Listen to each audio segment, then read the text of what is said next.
tinatawag niya ang kaniyang Panginoon.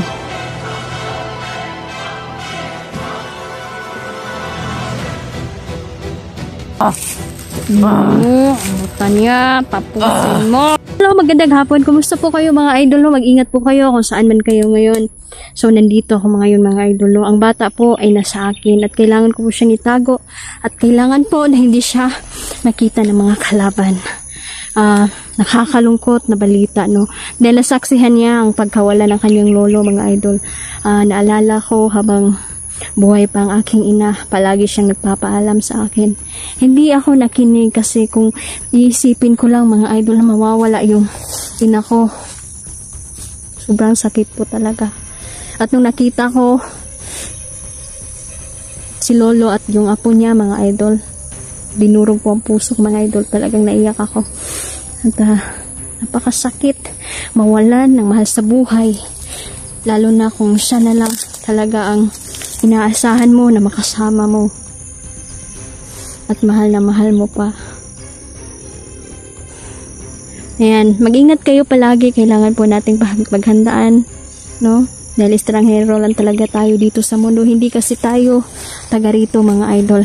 Hindi ito ang final na to na tahanan. Hindi pa ito mga idol ang ating tahanan mga idol, no? Dahil may nilaan ang Diyos sa atin, no? Na tirahan natin. So habang tayo nabubuhay mga idol, no, ay gawin natin ang tama, no? Huwag na tayong mamuhay sa kasamaan, no? Piliin natin na mabuhay tayo na walang patas, walang sinasaktan na tao mga idol. Kailangan kong wasakin ang librong yun mga idol. Yun po ang yun po ay nakuha po ni lolo sa ating kaaway mga idol. At balak ni lolo mga idol na wasakin ang librong yun. Ngunit hindi pa yun niya nagawa. Kasi may nawawalang pahina, no? At kailangan ko po yung makita mga idol dahil ang nagmamay-ari ng pahina na yun ay siya po ay makapangyarihan na ngayon mga idol. Dahil sa pahina na yun, nagdala yun ng mga itim na mahika. At kapag nabasa mo yun, delikado mga idol dahil may demonyo na direktang papasok sa katawan mo.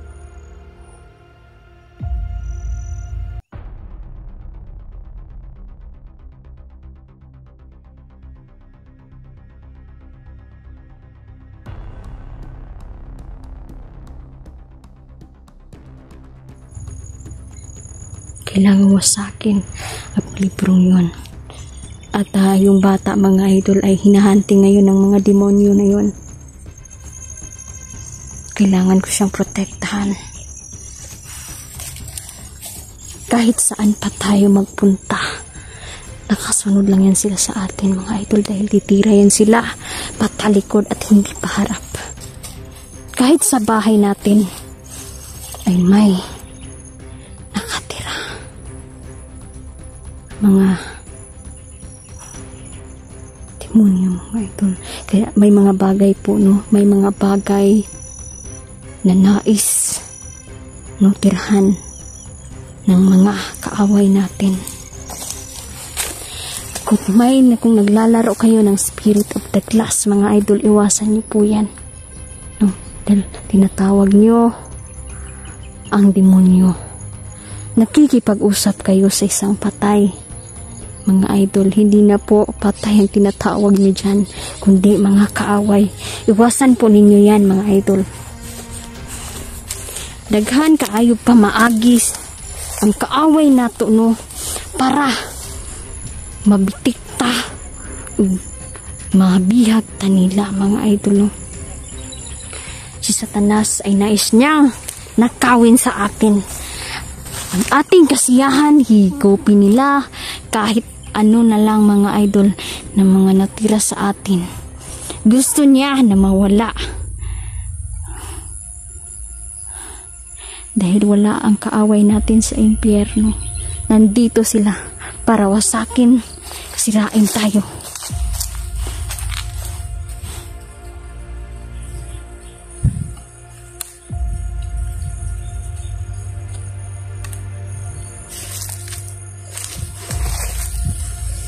Gustong kunin nila ang katawan ni Lolo, mga idol. No? Hindi tayo papayag. Dahil mamamaya pa si Lolo. No? Wala nang pag-aalala pa at hindi na pwede na kunin pa niya ang katawan ni Lolo.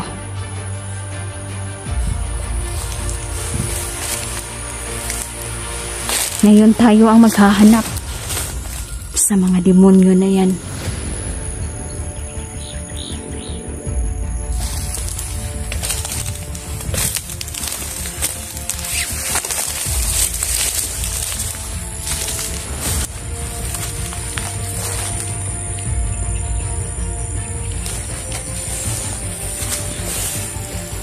Mga relihiyoso din yung mga kulto, mga idol. Iba kasi ang sinasamba nila. Hindi Diyos natin ang sinamba nila, mga idol, kundi ang kanilang tinatawag na leader.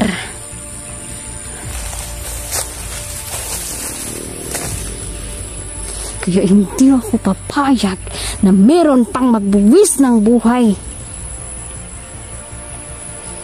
para sa kanilang iaalay na ritual at para sa tinatawag nila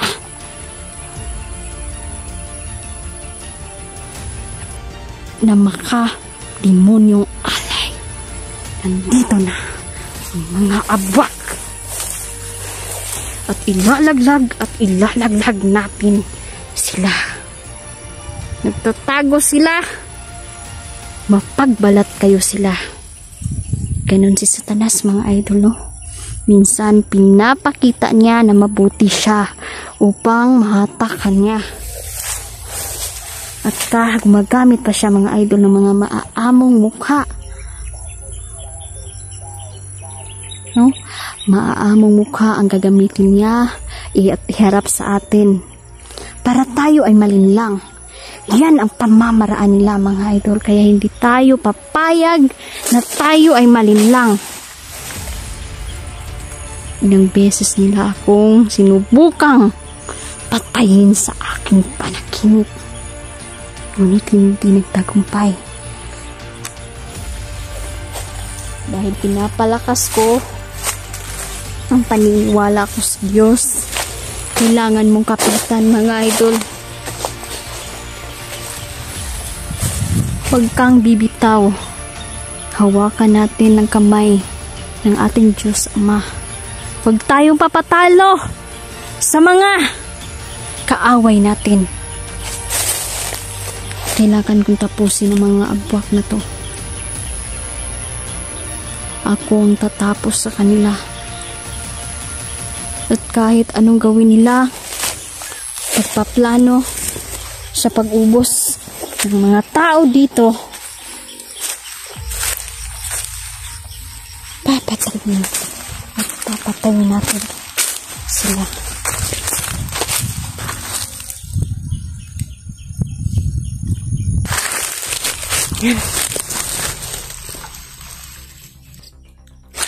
May mga tao na hindi mo alam kung totoo ba sila sa inyo, mga idol.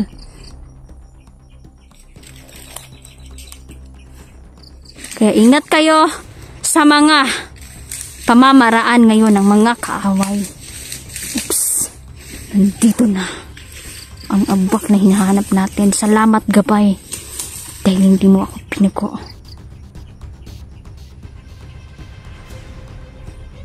Siya ang abwak, ang pinaka delikadong abwak.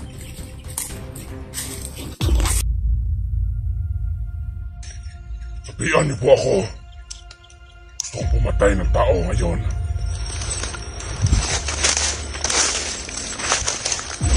Akin ang ako. Hindi ako mamatay. Sabihan niyo po ako, mahal na Panginoon.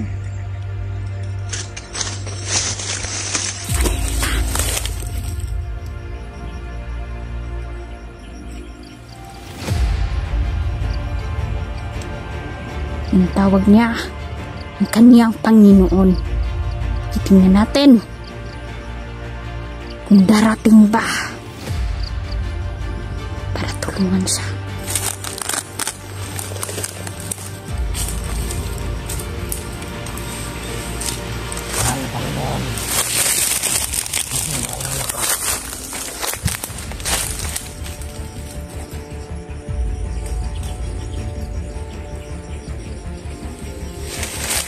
Ngayon, ang gagawin ko sa kanya, kukulamin natin ang taong abwak na to.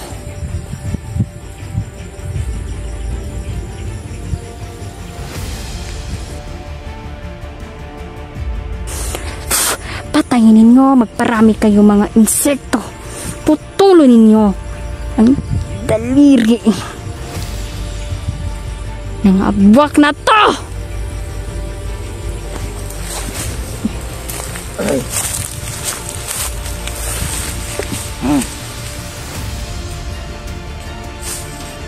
No. Guys.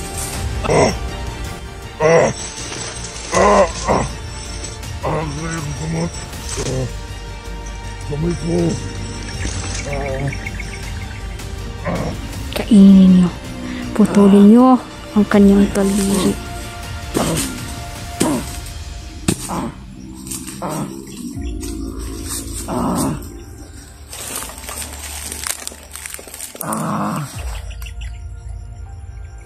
Ang kamay ko.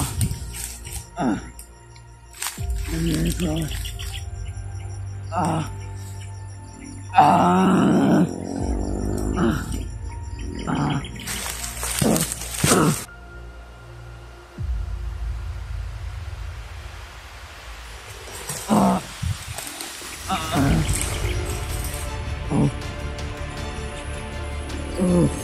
Tapusin mo siya.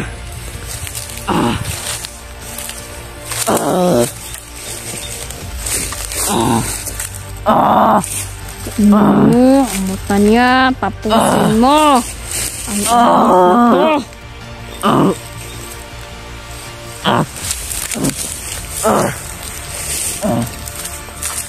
Puto naging daliri mo dong.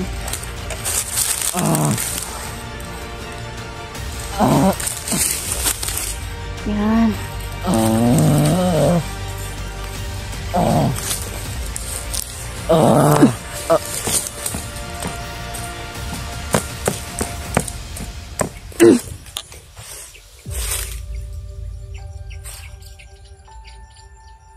Hayop.